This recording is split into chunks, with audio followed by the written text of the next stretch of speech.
Welcome to Golden and Blue, everybody, home of the college football fan. And don't forget about the checklist. Hat check, sunglasses check, Pepsi check, notes check, sources check, and thick skin is a check. And don't forget to sing gear to represent your team and yourself in my background. Send it to P.O. Box 360, Liberty, South Carolina, 29657, and get yourself a shout out. On to the next video. In case you're wondering, these are the teams that we don't have represented for the mini helmets. As you can see, we actually have quite a few big brands that's not represented here at Golden Blue. So get your team represented here on Golden Blue. Hey, you already know what time it is, so might as well sit down, brace yourself, and buckle up because you are entering the speculation zone. So I'm hearing two different sides of the same story. And yes, I'm talking about the Pac-12 again. By the way, this will be a Get It Gang video idea. If you don't know what the Get It Gang is, it's basically a name that I came up with for the group of people that come up with video ideas, and they leave them in the comment section of my videos. So if you think that you have a good video idea, leave it in the comment section of this video or any other video, and I just might use it on my next video. So I'm going to do two separate videos for this particular subject.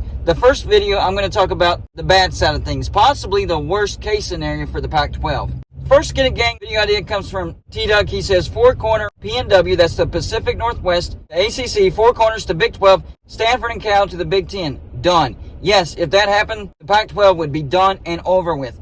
And I do think that that's a possibility. Remember, Utah has come out and said, we are not going to the Big 12. That would hurt us tremendously in our research revenue. What are they talking about? Well, they're talking about their connections with Stanford and Cal, and it could perhaps hurt their research revenue. Well, if Stanford and Cal went to the Big 10, they wouldn't have that argument anymore, and I do think that Utah would go with Arizona, Arizona State, and Colorado to the Big 12. If the Big 10 does grab Stanford and Cal, that would prove that they're not interested in anybody else. And I don't think that Washington and Oregon want to join the Big 12 under any circumstance, so they could perhaps talk to the ACC, increase the revenue of the ACC. Yes, the travel would be horrendous, but the academics are on par with what Washington, Oregon, Oregon State, Washington State try to do, and they would still have each other as far as traveling goes. So that would help out a little bit. Next Get It Gang video idea, and I've quoted this before, Cyclone Steve, he had to say this, the PAC could get a $50 million deal if they go all Apple, talking about $50 million a year. I don't know if it could be that high, but I do think it could be more than if they included like a linear cable network like ESPN or Fox. 10-year grant of rights, 100% streaming. I'm guessing that PAC will get $25 million a year or less. If the Big 12 gets Arizona, Colorado, Washington State, and Oregon State with BYU, they can sell ESPN Big 12 after dark. And I've talked about that as well. ESPN is under some bad financial issues right now. They actually had to fire their vice president because of harassment allegations. I know that's kind of separate, but still it factors into this. So they're trying to lowball the Pac-12, and if they can force these teams to start jumping, they could actually still have content for that after dark slot. Doesn't have to be the Pac-12, because the argument a lot of people like to give is, well, ESPN needs content for that Pac-12 after dark. Well, yes and no, they need content for that after dark slot, but it doesn't have to be the Pac-12. If a lot of these teams start jumping to the Big 12 or even the ACC, you could have either the Big 12 or the ACC after dark. I also made a video on that as well. Shaz Magoon has something to say about this as well. The only school that is a certain lock for the Big 10 right now from the Pac-12 is UW. I actually wouldn't call Washington a lock either, because there's that scenario, and I just mentioned it, where the Big 10 goes after Stanford and Cal. And listen, that would be the worst case scenario for the Pac-12. Not the Big 10 getting Oregon and Washington, but the Big 10 getting Stanford and Cal. Because if the Big 10 gets Stanford and Cal, then you're removing any excuse that any of the four corners would have as far as jumping to the Big 12, and possibly Oregon, Washington, Washington State, Oregon State to the ACC. Even if they're not going to the Big 10, they could be interested in the ACC. So the biggest move that I'm looking at is the Big 10 getting Stanford and Cal. And I actually think that Stanford and Cal would be worth more to the Big 10 than Washington, Oregon. Not in athletics, no, but in academics and research. Speaking of which, our last Get It Gang video idea, this is from Doug Robinson. Here's what he has to say about it. As a Pac-12 guy, I've posted my worst case fear elsewhere. That Fox, ESPN, Big 10, and SEC are tactically or directly conspiring to cut out the West Coast. They stole the one market that would keep the Pac nationally relevant, LA, and they will let the rest of us wither on our ivy. But he also has a best case scenario, and I'll use this for my other video as well. My best case hope for the Pac-12 is that all this doom and gloom we're getting is mostly astroturfed by the Big 12, with ESPN throwing a tantrum via leaks because they thought they were going to get the Pac-12 after dark for cheap. But instead, Apple and Amazon are dropping a huge payday to get all of it. This means ESPN either misses out on the late night games or they pay a premium for something they wanted cheap. Hence, ESPN says they aren't close to a deal. Talking about whenever I was talking about ESPN has come out and said, We're not even close to a deal with the PAC. If this is the case and the Pac-12 is about to get a streaming-only mega deal, that could be why standard TV media have all dropped out in an attempt to punish the Pac-12 for allowing streaming into the marketplace. And yes, there is a fear out there by the linear cable networks that if the Pac-12 lets streaming into the game, it's all downhill from there for the cable networks. And I do think the future of college football or any college sports or any sports in general in viewership is streaming. And the Pac-12 could be opening the door for that. I'll talk more about that in my best case scenario. But he is correct. This could be a possibility that all these other conferences and the networks are conspiring against the Pac-12 to try to get the Pac-12 brands at a cheaper rate. Now, if this was ever found out, then we would be seeing some major lawsuits, but we all know that these networks and conferences are great at covering things up. So yes, the worst case scenario I do think would be the Big Ten first grabbing Stanford and Cal, then all the reasons that these other teams have as far as staying in the Pac-12 would be gone, because Stanford and Cal, they are the reason. Having a connection, having an affiliation with Stanford and Cal, that is what's keeping a lot of these teams in the Pac-12. Utah flat out admitted it. They think that if they go to the Big 12, they're going to lose a lot of research revenue because they wouldn't have that connection with Stanford and Cal. So that would be the kill shot. Big Ten grabbing Stanford and Cal. That would be the kill shot. And it's exactly what ESPN wants to happen. This is why ESPN is lowballing the Pac-12. Make no mistake about it. ESPN is in a financial situation that's not good.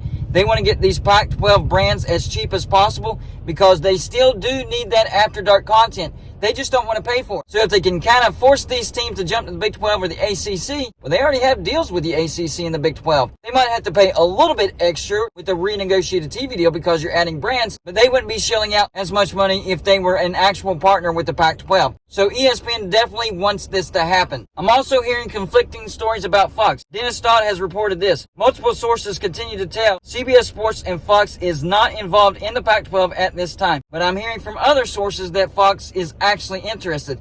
I will include that on my best case scenario for the Pac-12. Jason Scheer says this: there was never going to be a deal today. I'm sorry that others led you guys in that direction. So the Pac-12 did have a meeting this week. I'm hearing from some people that a deal was presented and the Pac-12 didn't like it.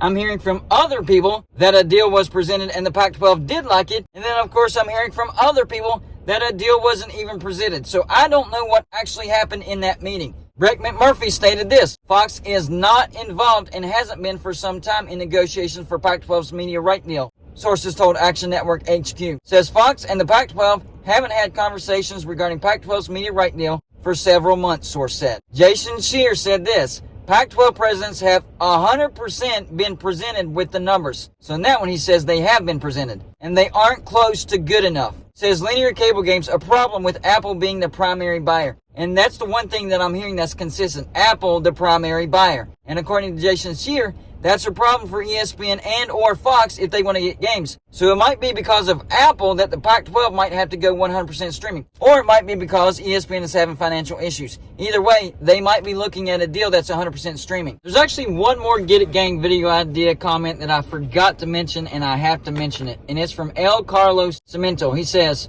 here's a prediction.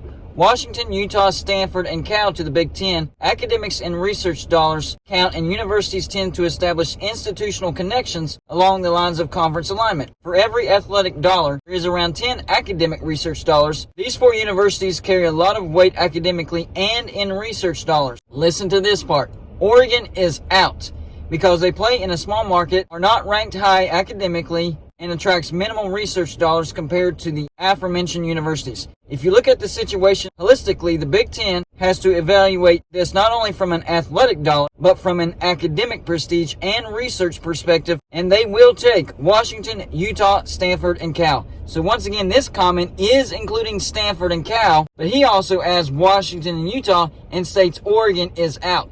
I think he might be onto something when it comes to the Oregon argument. I know I have a lot of Oregon subscribers, and you're not going to like me for saying this, but Oregon might be the reason why the Big Ten didn't take Washington and Oregon. They might take Washington and Stanford or Washington and Utah, but I think it's actually more likely that they get Stanford and Cal because that is the kill shot for the Big Ten. So if this is true, if the bad side of this is true, then yes, this is bad for the Pac-12. It means the Pac-12 might not exist in a few short years, but I don't see worst case scenario happening. I don't necessarily see best case scenario happening. I see something in the middle. Honestly, I think only 2 teams jump from the Pac-12 right now, and that's Arizona and Colorado. I think the rest of the Pac-12 stays intact. I think they sign a short grant of rights because Oregon and Washington have stated they don't want to sign a grant of rights past 3 years. Because if the Big Ten comes a-calling, they don't want to have to pay a big buyout. So I think the rest of the Pac-12 stays together. I do think they expand with San Diego State and SMU at least, so they at least stay at 10 members. Maybe they look at Colorado State and a Tulane or something like that, and they go to 12. But I don't see something major happening. Could it happen? Yes. Could nothing happen? Yes, and the Pac-12's fine. But I think something happens, and it's somewhere in between, and I think it's Arizona and Colorado jumping to the Big 12, everybody else stays. So y'all have in the comment section. Number 1, what do you think happens? Do you think the Pac-12 stays together and nothing happens? Or do you think that worst case scenario happens and it gets totally obliterated? Or do you think something in between happens like I think? Number 2, if their deal is on the table, do you think it's a good deal or do you think it's a bad deal? And number 3, if the Pac-12 does go 100% streaming, is that bad news for the Pac-12 or are they actually getting ahead of the game? Because I do think that streaming is the future for viewership when it comes to watching sports. That's all I got for this show. Like and subscribe if you haven't already. I'll see you on my next show.